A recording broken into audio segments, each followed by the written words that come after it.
Hi, എല്ലാവരും സുഖമായിരിക്കുന്നുവെന്ന് കരുതുന്നു. ഇന്ന് ഞാനിവിടെ ഗുരുവായൂർ ഏകാദശിയെക്കുറിച്ച് കുറച്ച് കാര്യങ്ങൾ നിങ്ങളുമായിട്ട് സംസാരിക്കാമെന്ന് കരുതി. ഇപ്രാവശ്യത്തെ ഗുരുവായൂർ ഏകാദശി വരുന്നത് ഡിസംബർ 11-ാം തീയതി ബുധനാഴ്ചയാണ്. എല്ലാ ഏകാദശികളും വളരെയധികം മഹത്തരമാണ്. എങ്കിലും ഗുരുവായൂർ ഏകാദശിക്ക് ഒരുപാട് പ്രത്യേകതകളുണ്ട്. ഭഗവാന്റെ ഗുരുവായൂരപ്പൻ്റെ പ്രതിഷ്ഠാ ദിനം കൂടിയാണ് ഗുരുവായൂർ ഏകാദശി.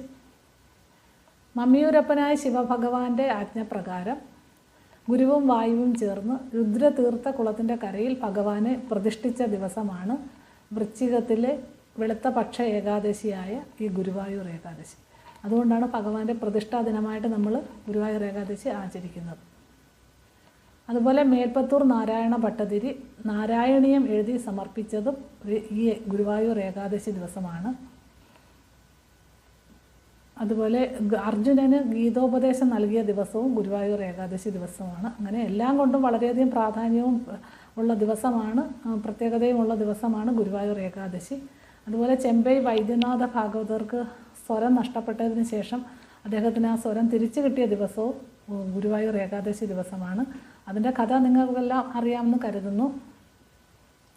എല്ലാ ഗുരുവായൂർ ഏകാദശിക്കും അദ്ദേഹം ഗുരുവായൂരിൽ വന്ന് സംഗീതാർച്ചന നടത്തുന്ന പതിവുണ്ടായിരുന്നു. ഒരിക്കൽ അദ്ദേഹത്തിന് കൊട്ടാരത്തിൽ നിന്ന് ക്ഷണം ലഭിക്കുകയും ഗുരുവായൂർ ഏകാദശി ദിവസം അവിടെ പാടാൻ പോവുകയും ചെയ്തു. പക്ഷേ പാട്ട് തുടങ്ങിയ ഒരു അല്പം പോലും അദ്ദേഹത്തിന് പാടാൻ സ്വരം കിട്ടുന്നില്ല. അങ്ങനെ അദ്ദേഹത്തിന് അത് ഗുരുവായൂരപ്പൻ്റെ മായയാണെന്ന് മനസ്സിലാവുകയും ഗുരുവായൂരിൽ വന്ന് സമസ്ത അപരാധം പറഞ്ഞ് മാപ്പപേക്ഷിക്കുകയും ചെയ്തു. പിന്നീട് എല്ലാ ഗുരുവായൂർ ഏകാദശിക്കും അദ്ദേഹം ഗുരുവായൂർ വന്ന് പാടിക്കൊള്ളാമെന്നും സംഗീതാർച്ചന നടത്തിക്കൊള്ളാമെന്ന് പറയുകയും അദ്ദേഹത്തിന് ഗുരുവായൂർ ഏകാദശി ദിവസം തന്നെ സ്വരം തിരിച്ചു കിട്ടുകയും ചെയ്തു. അതും ഒരു ഗുരുവായൂർ ഏകാദശി ദിവസമായിരുന്നു. പിന്നീട് ഗുരുവായൂരപ്പൻ്റെ ഏറ്റവും പ്രധാനപ്പെട്ട ആനയായിരുന്നു ഗുരുവായൂർ കേശവൻ. ഗുരുവായൂർ കേശവൻ വിഷ്ണുപാദം തൂകിയതും ഇതുപോലെ ഒരു ഗുരുവായൂർ ഏകാദശി ദിവസം തന്നെയാണ്. അങ്ങനെ എല്ലാം കൊണ്ടും വളരെയധികം പ്രധാനപ്പെട്ട പ്രത്യേകതയുള്ള ഒരു മഹൽ ദിവസമാണ് ഗുരുവായൂർ ഏകാദശി. ഇനി ഈ വ്രതം എങ്ങനെയാണ് എടുക്കുന്നത് എന്ന് ചോദിച്ചാൽ, എല്ലാ ഏകാദശി വ്രതം എടുക്കുന്നത് പോലെ തന്നെ 3 ദിവസത്തെ വ്രതമായിട്ടാണ് ഇതെടുക്കേണ്ടത്. ദശമി ദിവസം നമ്മൾ ഒരു നേരം മാത്രമേ അരിയാഹാരം കഴിക്കാൻ പാടുള്ളൂ.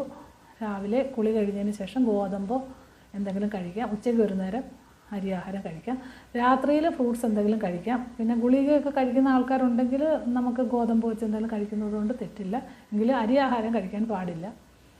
പിറ്റേ ദിവസം അതിരാവിലെ എഴുന്നേറ്റ് തലയിൽ എണ്ണ തേച്ച് കുളിക്കാൻ പാടില്ല എന്ന് പറയും. ഏകാദശിയുടെ അന്ന് രാവിലെ കുളി കഴിഞ്ഞതിന് ശേഷം വിളക്ക് കത്തിച്ച് ഭഗവാന്റെ നാമങ്ങൾ